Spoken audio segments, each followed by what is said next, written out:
guys. Wah, kita lagi di mana nih Kak? Nah, oke Kak. Jadi sekarang ini kita berada di kedai bunga kasmaran. Tepatnya itu di Jalan Dr. Mansur nomor 169 Tanjung Rejo, Kecamatan Medan Sunggal, Kota Medan. Kita di sini mau ngapain nih Kak? Nah, jadi kita di sini ingin mengetahui bagaimana proses pembuatan menu makanan dari kedai bunga kasmaran. Kalau gitu langsung aja yuk kita lihat proses pembuatannya. Ayo.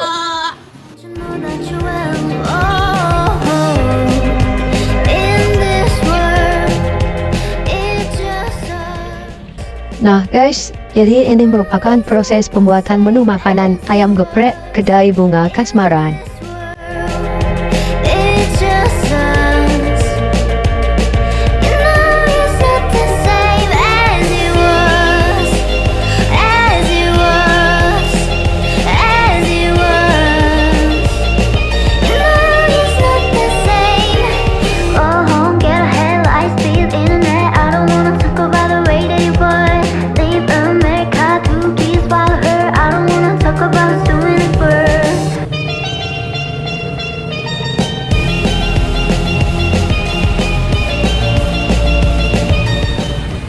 Dan ini juga proses pembuatan menu makanan lumpia pisang kedai bunga kasmaran.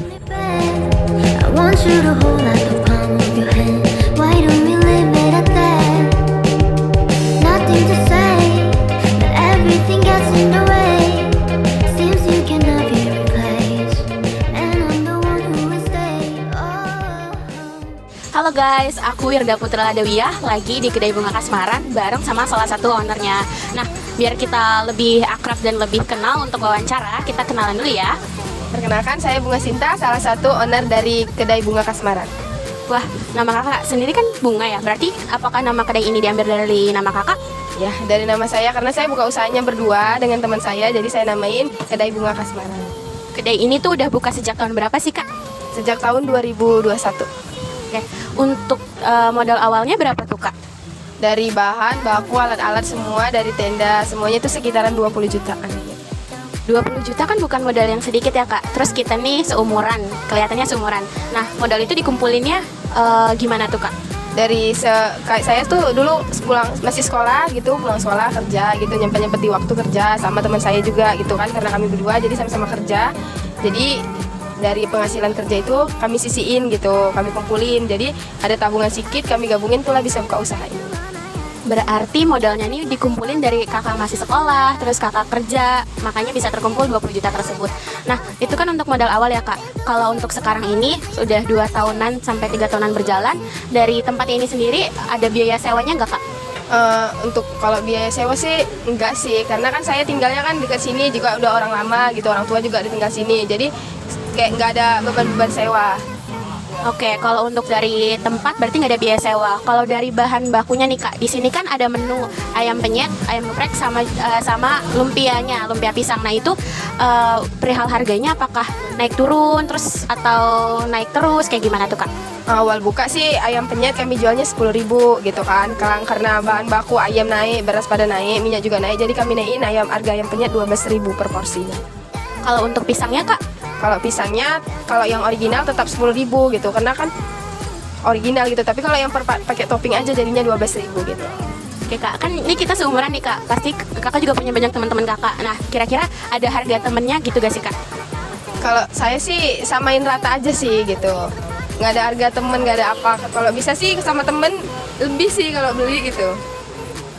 Kak, kan untuk ayam geprek ini udah banyak ya Kak, terus lumpia pisang juga udah banyak. Yang ngebedain produk Kakak dengan produk yang lainnya tuh apa? Kalau saya sih dari cabenya juga saya rasa sih beda ya dari ayam penyet lain, sama saya juga ada sayur urapnya gitu.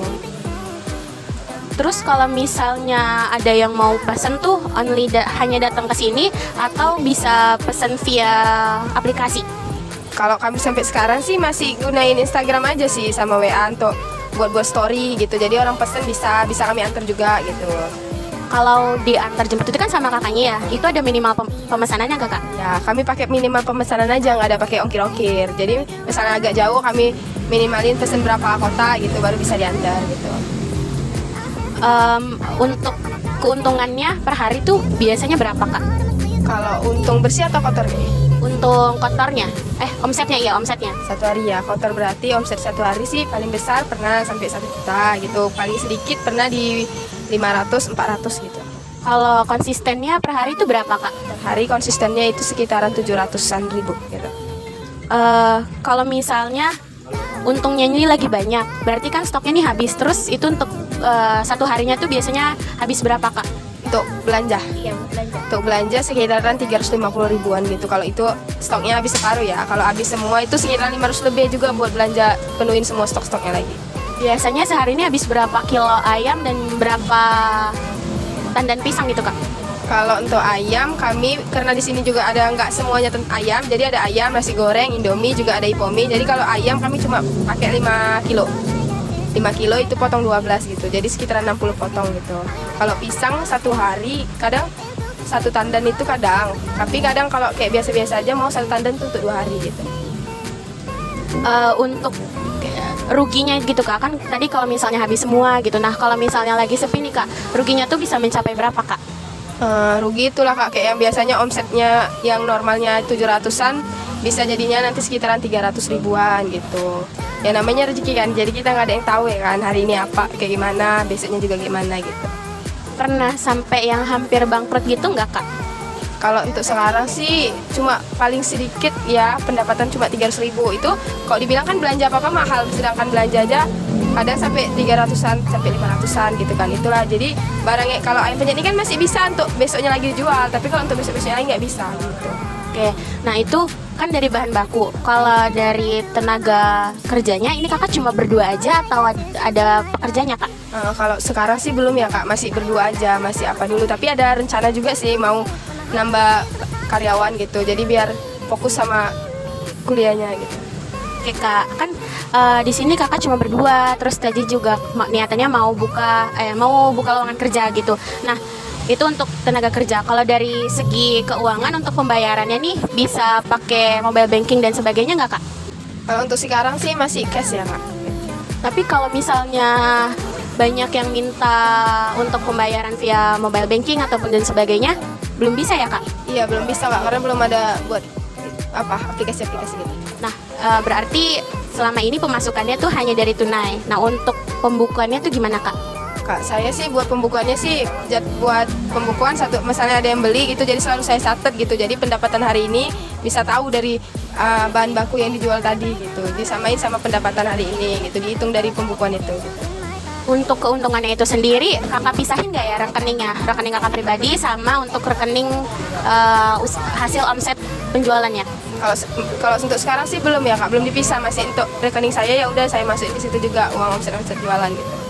Oke kak, nah balik lagi kak, tadi kan belum ada pembayaran non tunainya. Kalau misalnya kami dari kelompok 5 bantu untuk bikin pembayaran non tunainya dan full kami yang urusi, kakak tinggal terima. Jadi gimana kak?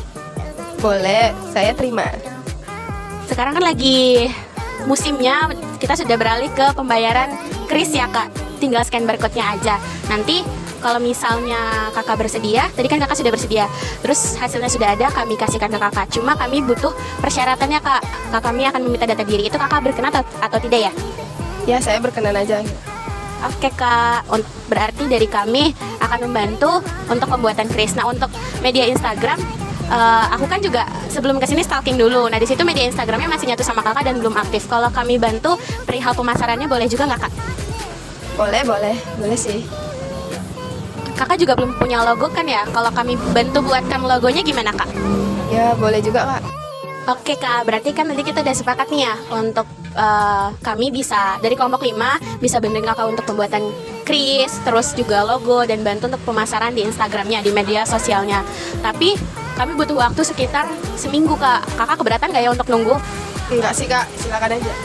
Oke, berarti nanti minggu depan pada saat krisnya sudah jadi dan sudah kami cetak, kami kesini lagi. Dan juga kalau sudah ada transaksi yang masuk, kami masih bantu untuk pantau agar dana yang masuk ke kris bisa dialihkan ke akun rekening pribadi kakak. Iya kak, boleh kak. Oke, berarti nanti kami minggu depan kesini lagi ya kak, nggak masalah kan ya? Iya, nggak apa-apa, silakan aja. Oke, makasih banyak kak. Oke guys, jadi wawancara aku bersama dengan owner kedai bunga Kasmaran cukup sekian. Sampai jumpa. Halo guys, nah jadi ini merupakan langkah-langkah atau proses pembuatan QRIS. Nah jadi QRIS ini merupakan pembayaran yang menggunakan metode QR Code dari Bank Indonesia agar proses transaksi dengan QR Code ini menjadi lebih mudah, cepat, dan terjaga keamanannya. Halo guys, setelah wawancara kemarin, sekarang QRIS-nya udah jadi. Nah, sekarang kita mau ngasih nih QRIS ini ke tabungannya langsung. Yuk.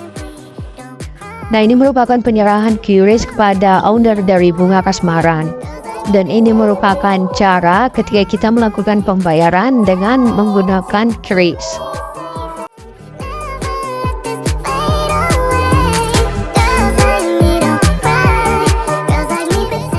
Halo guys, sekarang aku lagi sama Kak Bunga nih, pemilik dari kedai Bunga Kasmaran. Nah, sekarang aku pengen ngasih nih logo yang udah kita buat untuk kedai Bunga Kasmaran ini. Nah, di sini aku mau ngasih tahu nih Kak, di sini ada topi koki, yang dimana topi koki kan biasanya digunakan untuk perlindungan kepala setiap koki masak ya. Nah, jadi topi koki ini melambangkan atas kebersihan dari makanan kakak. Nah, di sini ada bunga. Nah, bunga ini diambil dari nama kakak, yaitu Bunga Sinta. Nah, di sini kenapa ada dua chef ini? Karena kan kakak ngediriin kedai Bunga Kasmaran ini kan berdua ya Kak. Jadi ini chef dari kedai Bunga Kasmaran ini. Nah, kenapa Kasmaran? Nah, Kasmaran ini setiap yang menyicipi cita rasa makanan kakak pasti bakalan jatuh cinta gitu Kak. Gimana nih Kak? Setuju nggak nih? Oke, cukup sekian penyerahan logo dari kita. Wassalamualaikum, dadah.